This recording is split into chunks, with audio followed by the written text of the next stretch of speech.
tayo sa Infanta Quezon at dahil nga sa init kanina, napakamog naman dito yung klima, pati doon sa taas ng bundok. So dito sa baba may matatagpuan tayong paliguan, which is murang-mura lang, ano? Pero doon tayo sa unahan. So babiyahin muna tayo ulit. Sabihan ni Boss Ray at ride set sa inyo. Let's go! So guys, good morning sa inyo at dito ang biyahe ni Boss Ray at nandito tayo sa Sea-All Perpetual. So full tank na natin is 115 pesos. So papunta tayo ng Real Quezon. Lalagpasan natin yung probinsya ng Infanta. Simulan natin itong long ride. Let's go! A few moments later. Let's stop na ang biyahe ni Boss Ray dito sa Infanta Quezon. Ang itong biyahe natin. Healing ride lang. Kaso umulan. Dahan-dahan lang tayo kay matulas.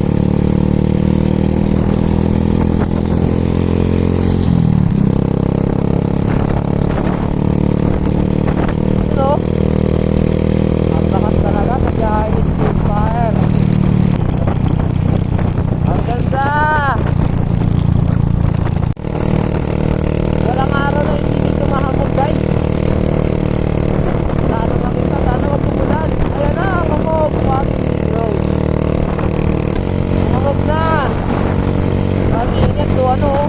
Parang nasa Baguio City.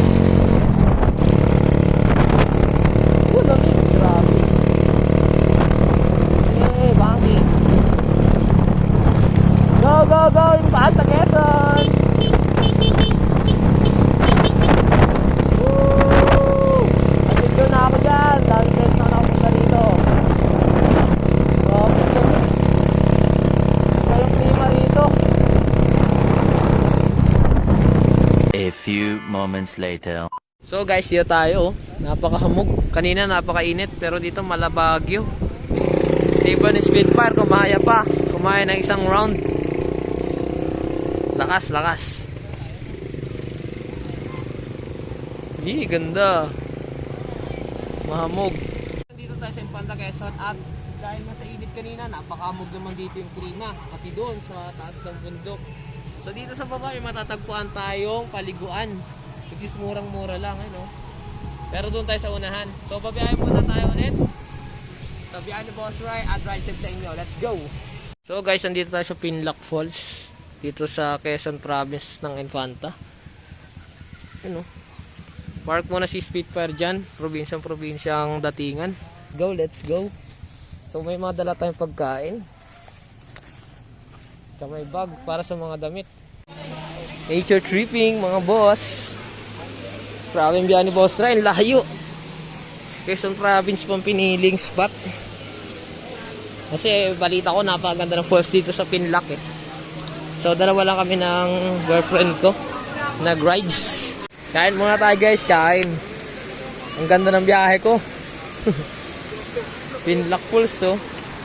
So guys, napakalamig ang tubig dito sa Pinlock Falls.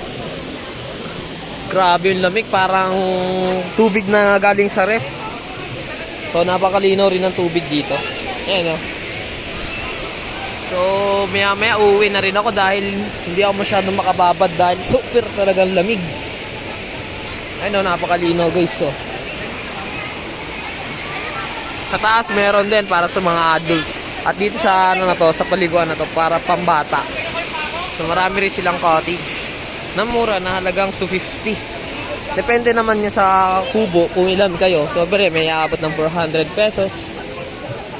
So dito lang kami, pinili namin simple lang. Halagang 250 kasi dalawang tao lang naman kami. You know, hanggang pababa. So sa baba na ito guys, makikita nyo dun yung pangalawang paliguan na tinatawag nilang Lola 7 Resort. So puno na din dun. So nagtry naman ako dito. Napunta na tayo dun eh. So liligo muna tayo, let's go sa biyahe natin na to. So dito nagtatapos ang ating adventure dito sa Pinlock Falls sa Quezon Province. Tunay nga napakaganda ang probinsyang ito dahil sa magagandang tanawin, mga falls, mga ilog at marami pang mga dagat. So follow and subscribe my channel, Biyahe ni Boss Ray, at maraming salamat sa pagsuporta. Patuloy tayo sa biyahe natin na to kasama si Spitfire at kasama pa ang aking girlfriend o ibang tao. Tutulungan natin tayo ni Spitfire upang mahanap ang mga paraisong hindi pa natin napupuntahan. Kaya samahan niyo ako sa biyahe na to hanggang sa dulo. Let's go! Salamat!